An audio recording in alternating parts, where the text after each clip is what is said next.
So we're here with the Silver Star team. Just want to introduce yourselves and give some background. This is my wife, Charis. I'm Charis Perret. What's your background? My background, in terms of what? Where you start? I have an extensive background. How'd you get here? How did I get here? Yes. Oh, wow. Let's see.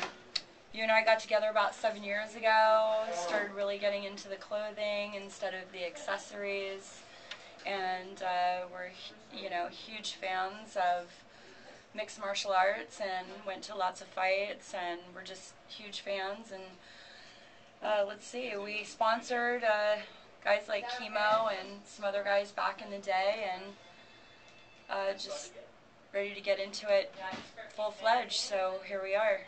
So how did the brand go from jewelry to MMA? I'm sure one key thing had to have happened.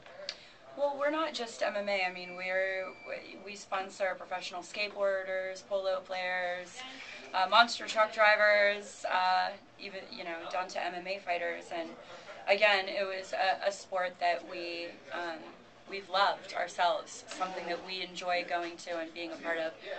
So when we were sponsoring a lot of different rock stars and athletes with the jewelry, we were finding that in the marketing part of it, it was very hard to get any play off of someone seeing our rings or our accessories, and realized that where you really get seen is on a t-shirt, your name on a t-shirt. And that was the start for us, is to really start putting our name on the clothing, on the t-shirts, for people to realize who we are, what we're doing. So that's kind of how I would say that the big start came with Rashad Evans in, I think it was last year when he won the world title against Forrest. And then I had GSP right behind it, and GSP beat BJ Penn, and it was 2 wins back to back. The product looked really phenomenal, and it that was really the turning point for our career in MMA. George was a big part of what we why we're where we're at now. George and Rashad. You surprised at how fast these t-shirts began selling? Yeah, it's been, it's we almost captured, it was right timing, right place, right place, right time, lightning in a bottle is what they normally say. Everything worked, there was no premium business in the Octagon. There was a couple brands that were in the Octagon that were kicked out, so we were able to come in and take over that premium business, and that's what the people wanted. They wanted some fresh, new premium product, and it's been really good for us. What sets the band apart and makes it premium as opposed to another brand that's you feel is not premium? We use 30 single blanks. We do a lot of appliques, different foils and embroideries. It's just a different thread count, and it's more of a premium t-shirt.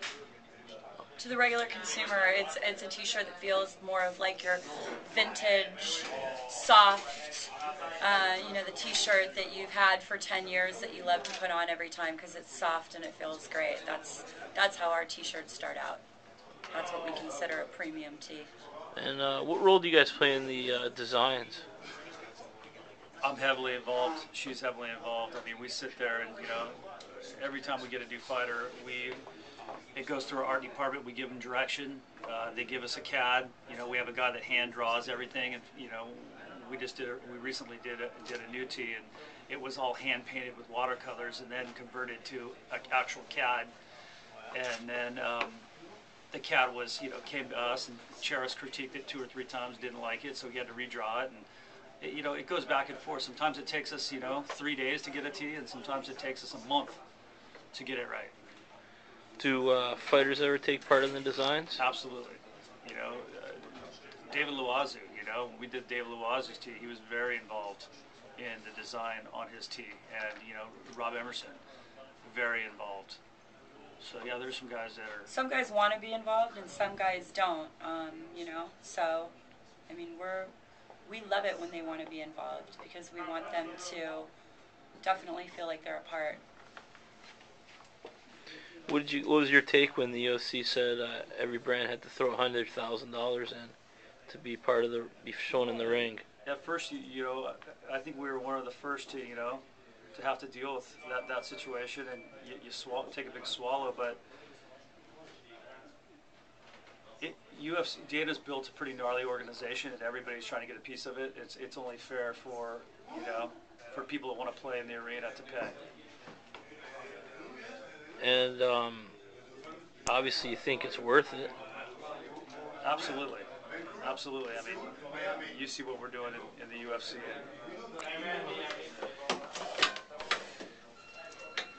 Thanks. How much does it cost to sign one of these guys? Obviously, it varies. It varies, a lot. Just ask George. Like, how many pieces of GSP would you guys put out there in the market? I think we sold over 70,000 units of GSP so far. Wow. That's like tees, hoodies, everything. That's just tees. And what else do you guys have other than tees and hoodies? We do jewelry, accessories. Wait, make that correct. That's one tee. Yeah, that's one tee. 70,000 pieces of one T-shirt, not hoodie. Need to interrupt for 1 minute because Dennis wants to meet you guys. Okay. Hang. Okay. Sorry.